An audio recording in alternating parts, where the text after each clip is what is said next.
What's going on, everybody? Hope everybody's having a good weekend. Look, I finally got my Air Jordan 1 Low Chicago's in. I got one from Hibbett and one from Foot Locker. So I want to crack these open and see which one was the better pair, because the better pair is probably going to not be worn, and then the pair that doesn't look as good is going to be the one I'm going to wear full time. So let's get right into it.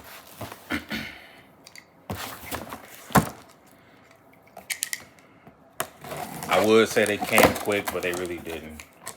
I got a third pair coming for the wife. Those will ship out at some point.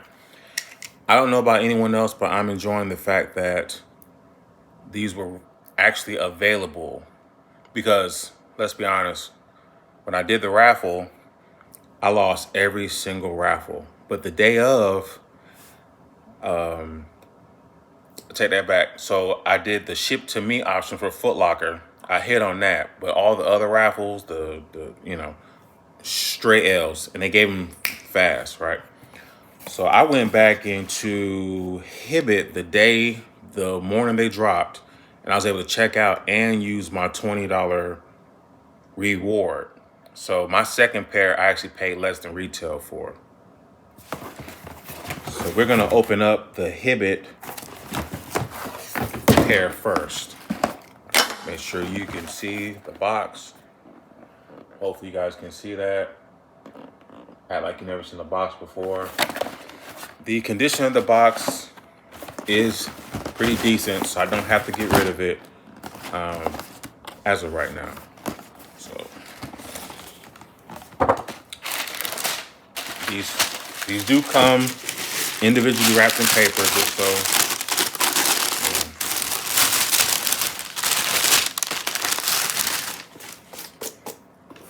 And then, I'm going to give my own backstory. So back in 2015, 2016, whenever the OG1 lows were dropping, the black and reds, the Royals, and this pair, I had the other two in a size 13, one of which I don't have anymore, but the Royals I still have.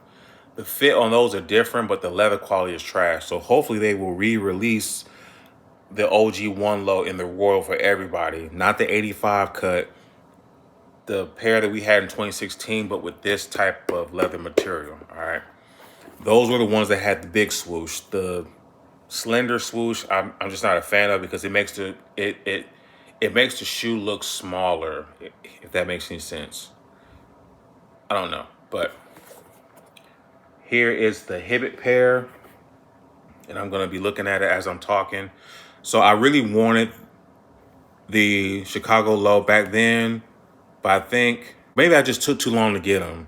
But now I said I was going to double up if they ever drop again. And the whole, what was the Michael Jordan documentary? I forget. But yeah, that's not why I like these. This colorway is my favorite Air Jordan 1 colorway of all time. So high, low, mid, yeah. I do like the fact that the swoosh is back to being fat again. Some of the early pairs I've seen on the internet, they didn't look like they really went with the extra large swoosh like the pair back in 2016. But now that I'm looking at them, I see what they did, but it just seems like they never got the mold right on the big swoosh. All right. Size 14 sticker and all that good stuff. These do come with a white pair of laces. I'm sure they're in here somewhere. So here we go. So they do come with a pair of white laces. Summit white, okay. So far, I'm seeing minimum glue splatter. I think they are manageable, where I can take a dry eraser and get those little specks out. But overall, they do kind of remind me of the lost and found type of leather upper, especially the red part. Let me take the tree out.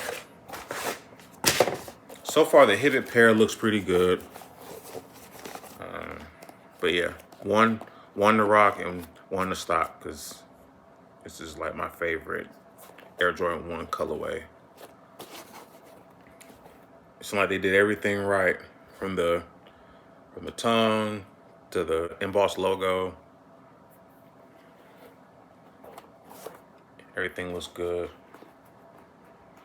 Shoes only last about 10 years, so you might as well just either get you 2 pairs, rock one, stock one, and then when they fail, just get ready for the next retro. Having to re-glue Jordan 1s is a pain. I'm not gonna lie. I know people try to make it look so sexy and just the best thing ever, but that's almost a full-time job to try to keep all your Jordan 1s from separating. That's past 5 or 6 years old. I'm gonna check out the left shoe. This is how the left shoe looks. It doesn't look as good on camera, but it looks so much better once you have them in hand. The leather does feel a little stiff like the Lost and Founds. And I probably said that already, but just keep that in mind. They may need some breaking in. It looks like the Hibbett pair has minimum glue splatter, but you know, for what we pay, it shouldn't really have any at all. I don't see how they pass grade inspection, but I'm definitely going to, with a fine tooth, go over these glue specs and get them off. Not for anyone else, but just, you know, just for my own sake, because every shoe that I wear, I clean. So as I'm cleaning the shoe and I'm making sure there's no paint transfer, there's no scratches, no, you know, deep cuts that may have occurred, I do also want to make sure that there isn't excessive glue that I may have not captured on release day. Now on this pair, there's a slight little dirt mark on the tongue, but I think I can get rid of that. You know, just things that I look for when I buy shoes now is how much of the quality control really is getting missed beyond people's, you know, normal sight. With the little dirt mark here, I just can't deem it a 10 out of 10 pair just for that alone. Let me check the other tongue and make sure it's not a dirt mark on it. So no, it's just on the left shoe. The bottom looks good. It doesn't look like anyone wore my pair before they wrapped them up in the paper, but it's like a little bit of glue speck right in this section. It may not be picked up, but it's a little, you know, and you just take a dry eraser and just go back and forth gently, and maybe like a wet cloth, and it should come right up because it's very shallow. Now, if it's too deep in it where it's actually integrated into the paint, it's not even worth the trouble. All right. So that's the Hibbett pair. I don't care about the hype and people saying, you know, now people are going to want Jordan 1 lows again, because I honestly can't think of a Jordan 1 low that's happened this year that is, for one, better than this one, or a contender for Jordan 1 low of the year, if that's even a thing. I don't think it's a thing. But I can say that by me talking about this shoe in casual conversation in real life, I did inspire a few people to go after them. Because at first they were like, I'm not checking for no Jordan 1s. I mean, this is real life conversation. People are not really checking for Jordan 1 lows right now, or even 1s for that matter. And we all know why. But once they saw this colorway, and they know that there was a time where this colorway was running the whole sneaker culture, they were like, I'm not even gonna lie, I need a pair too. And again, these are still available. I think a couple days ago, there was like another restock of this, a full-size run. These and the taxis, just a full-size run. Even foam posits, just sizes 7 through 15, just like, go get them. Go get your Chicago 1 lows. Like, we don't care about Lost and Found versus this. Listen, If this is your favorite colorway, like is my favorite colorway, I have the highs. I have a mid version, and I have a Legacy 312 pair, which is going to walk the plank because I have two pair of these, so those are going to walk the plank. Goodbye. And then I have the golf pair. So I have a pair to play golf in, and then I got these to wear casually. And then when these go away, I'll, But anyway, this is how it used to be. You used to be able to just go get Jordan 1 lows before people like Kais and all these other ones, they started hyping up Jordan 1 lows. And really, this is not a special drop. It's not a trophy room. It's not a Travis Scott. It's not a whatever. Like, this is just a regular pair, and people are losing their mind. But the truth is, beyond the internet, these are still available in a lot of places. So my assessment of the Hibbett pair is I probably would give these an 8.5 out of 10 because there are some small glue stains, and then there's a dirt mark on the tongue. And for 140, I don't want to see any of that. Because that's almost like the same QC problem with Dunk Lows.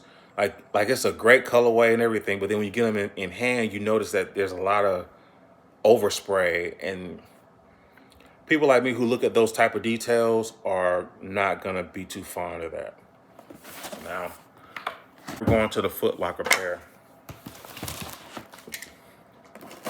Now, the Foot Locker pair, for some reason, took a lot longer to get to me.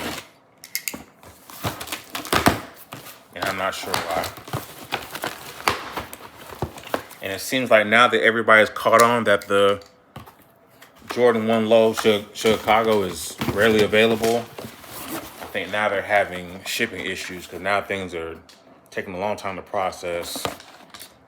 This box off top, I don't know if somebody tried to cut the box to see what was in here, but I got a huge gash in it. I'm very attentive to details. Like, again, for the price point, some things should just not be present when we receive our packages. What if I want to keep the box, which I don't have to. I mean, there's plenty of things that you can put shoes in. But let's take a look at the Foot Locker pair. Same song and dance. We gotta unwrap. This is the left shoe. As I'm talking, see that? Probably can't see it. That is glue. That is glue. And I paid full price for these. So they $145. So I paid the whole shebang, and this is what I get. And that's why when it comes to shoes you really want, you should just double up because you just never know. Now, you're gonna see me rub this out. I'm gonna rub this out right here. And I was able to get it off, all right? So I'm not gonna take any points off of that, but that's pretty damn alarming when you buy a brand new pair of shoes and you got this big piece of factory glue just sticking on the panel, Now this one did not. Okay, so the size 14 sticker, you can see it right there. You can see that, but yeah. And then we have to check and make sure this pair also has this additional white laces. And we do. And this is the right shoe. So let's take a look at this one. Slight stuff like this right here. That's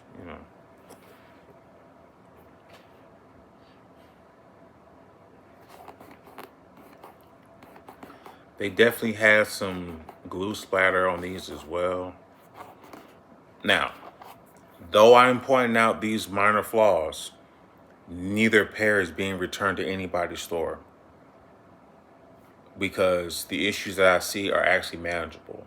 Now, if there was a straight box cutter gash across this, is going back without question, but what I see are not extreme in this situation. It's just you've been buying shoes for so long, you just get tired of seeing the excessive like glue marks here, like things that you have to rub off so when you put them on, you don't have to keep seeing it. That's just me. I'm just very attentive to details. Like even more, like just this little speck right here. Things like that should not even make it past grade. And now that I'm talking, I would not be surprised if the Chicago 1 low ends up at the outlets. Because I think that's what happened the first time back in 2016. I think they did so poorly, not from a reseller or sneaker content standpoint, from a business standpoint. They may have just had a lot of B grades that they needed to get rid of, and so they went to the outlet. Because I believe I could have got a pair from the outlet, but I don't know. When you're living, some things just don't take precedence. You know, it's just shoes are shoes. That's another thing people need to realize. Like shoes are just shoes. Like this is our pastime, but like nothing takes precedence over the rest of life. You know, because some of you guys have a bunch of shoes and you don't get dressed and you don't travel anywhere. You just sit in a room full of shoes and just stare at it. And that's a problem. I think a lot of you should change that. If you feel like I'm speaking to you, then I'm speaking to you. But you need to put on your shoes with an actual outfit. Because you're watching people that buy shoes, but then when they go outside, they opt for Crocs and slides. Like, you don't even wear your sneakers. You just stare at them. Like, that's weird. Like, it's good to go down memory lane and, you know, but put them on too. Like, don't just have a room full of shoes and you don't go anywhere. You don't go see the world. You don't even go to the next day over. You're never at the water. You're never at the beach. You're just staring at shoes and seeing what Kais is talking about, or Sniper Kick, or Mike Rich, or whoever. Like, you're watching them and they're actually going and living their life in their sneakers. Like, you're just buying the sneakers because they are telling you to buy, or they want you to feel away about you not having a shoe. And you should be trying best to live your life, like not. So yeah, the Foot Locker pair might be the better pair from the Hibbett. I don't see as many problems. These are the right shoe. Let me check this left shoe one more time.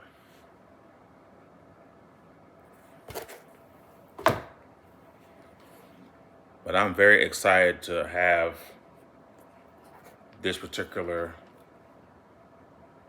colorway in a low top. Now, I will agree with a lot of with one or two content creators that are fashion forward.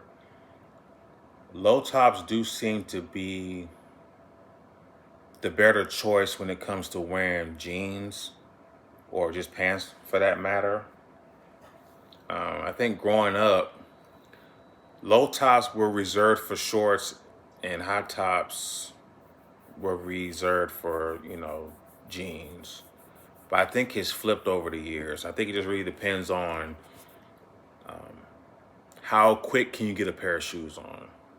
So I think the less laces, the better the fit of the shoe, the better the outfit is gonna look. You know, and over the years, I've learned how to tie the shoes to where I don't have to retie them every time I put them on. I just slip them in and I'm gone. Because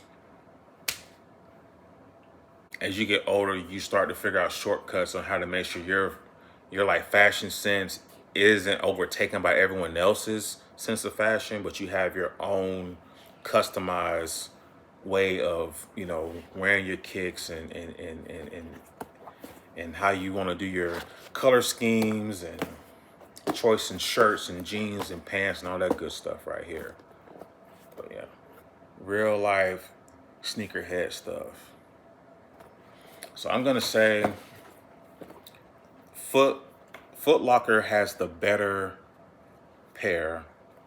So let me get the other ones. And I think the whole raffle system that was in place was some type of placebo for the resellers to get them to bite. So what I'm saying is, I think the raffle for these was the bait to get them to feel like there's some type of hype behind it. And then on release day, they just flood every single website with these. Because even the day after, I was getting app notifications that there's been a full restock. Wait a minute. I thought restocks were for shoes that sold out. No, it's just like we got more after we checked the system, and crazy, right? So this is the Hibbett pair. These will probably be the ones that I wear due to the slight touch-ups I would have to make sure that I don't see these glue stains and the dirt mark on this tongue. So these will be worn full time. So these are getting rocked. The Foot Locker pair was a lot cleaner. So these are going to be kept on ice for as long as possible. Now, if they start that separating stuff, then they're going to get worn too. But as of right now, the better pair is the Foot Locker pair. So these are going to get put on ice. These are going to get touched up, and I'm going to wear these as much as I can, because when it comes to this colorway, you're supposed to wear this colorway and wear it out, because the more you wear it, the better it looks. Trust me, this is not something that just started on YouTube. When we were outside wearing these right here, yeah. I hope everybody gets their pair of Chicago 1 lows. It's a very nice shoe to have. If you're trying to start a collection, this would be a great pair to double, triple, even quadruple up on. Create you a little sneaker shelf in the background, but don't do content like we do. Like, this is a hobby for me. But let me know what y'all think in the comments. Thanks for watching. Deuces.